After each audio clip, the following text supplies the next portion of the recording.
On Tuesday night, the Montreal Canadiens lose a third straight game, and then on Wednesday, they shake up their coaching staff. Claude Julien, as well as associate head coach Kirk Muller, are released and brought in. Dom Ducharme to be the interim head coach, and Alex Burrows added to the coaching staff. Time for some instant analysis presented by Tylenol Rapid Release Gel Caps.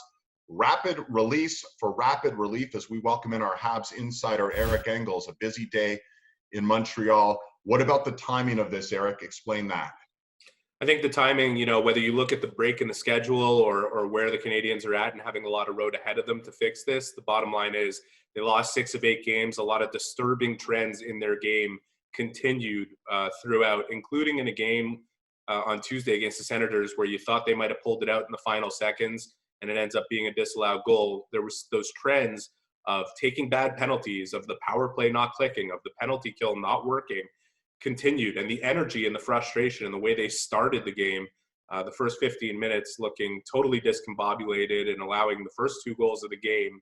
The writing was truly on the wall, and that's why I got into it on my column on Sportsnet.ca right away, and here we are the next morning, and that's it for Claude Julien. Yeah, you sensed there was some heat on the head coach of the Montreal Canadiens. Can you describe, was he a victim almost of heightened expectations? The Habs got off to that incredible start, 7-1-2. Looked like one of the best teams in the National Hockey League. Did that change what this season was all about for the Montreal Canadiens and possibly cause the demise for Julien as the head coach? Yeah, I think the 7-1-2 start ratcheted up the expectations, but they were high to begin with. Marc Bergevin, I think, hit a grand slam in the offseason. And I'm not the only person who said that when he made the moves for Josh Anderson, Tyler Toffoli, Jake Allen, and Joel Edmondson. I think across the country and across the NHL landscape, everyone was applauding Bergevin for those moves. He made the right read on a team that performed well in the bubble. He saw the emergence of Jesperi Kotkaniemi and Nick Suzuki up the middle. He saw Carey Price and Shea Weber play really well. He wanted to make these changes now while he had the cap space available to him. He got support from ownership. And everybody across the board in the organization talked about those high expectations coming in. We expect to make the playoffs. That was verbatim from Jeff Molson and Marc Bergevin and even Claude Julien. He knew what was at stake here going into the season. Yes, he would be allowed to have a rough patch, but a rough patch turned into a real skid here. And I think, it didn't just end because of a second consecutive loss against Ottawa. It's the fact that these trends that I was referring to and the energy in the room being somewhat negative, that was a huge red flag. That is what ultimately led to Claude Julien getting fired here. We saw 2 lengthy losing streaks last season, 2 8-game losing streaks surrounded by a pretty good season last year by the Canadiens. So maybe they wanted to avoid another steep fall like that. Why Kirk Muller?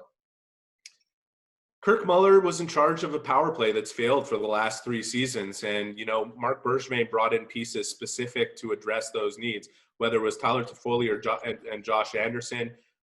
Jeff Petry's playing the best hockey of his career right now. They have the elements, not necessarily be a top 5 power play in the league. They don't have Austin Matthews. They don't have Connor McDavid. They don't have Elias Pettersson.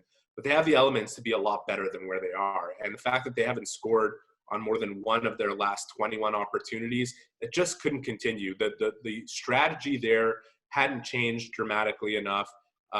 Rejigging, just making an adjustment to put Weber next to Petry in the third period of last night's game, and they end up with 2 point shots. It's not a positive sign that change was on its way.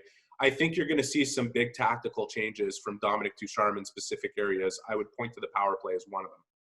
And you mentioned Dominic Ducharme, who comes in obviously as someone who had great success, a Memorial Cup championship with Halifax, a World Junior Championship, 2 years on this Montreal Canadiens coaching staff. Why is he the right fit, and how different will it be? It's going to be different in a couple of respects. One, I think from the dots in the offensive zone, I think the offensive strategy needs to be tweaked. Too much is generated from the point for the Montreal Canadiens.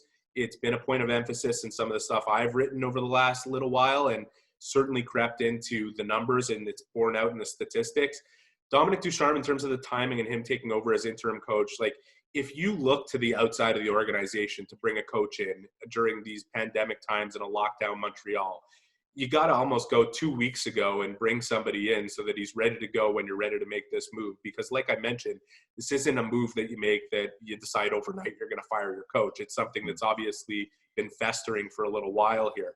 There's no way that wouldn't have leaked out in Montreal. And there's just too many challenges to make a change mid-season, given what we're dealing with the pandemic. Now, that's not to detract from what Dominic Ducharme should be capable of. He has a great track record prior to coming to the NHL. He has spent the last 2 years in this system, very familiar with the players. He is a rookie coach. There is a risk factor in that, but he is not taking over from a place of he's got no idea what's going on with this team and needs to learn everything. So he's not going to change everything, but I do expect he's going to tweak the power play. I do expect he's going to tweak the offensive strategy, and the penalty kill is 22nd in the league. And when you have Carey Price and Jake Allen and Ben Sherratt and Shea Weber and Jeff Petrie and Joel Edmondson and 7 forwards who have produced 7 shorthanded goals, there is no way that the penalty kill should be that bad. Montreal currently sitting 4th in the division, and 4 of their next 5 games against the Winnipeg Jets, we will see the head coaching or interim head coaching debut for Dom Ducharme Thursday in Winnipeg. Thanks to our insider here, Eric Engels, for all the information. Thank you, David.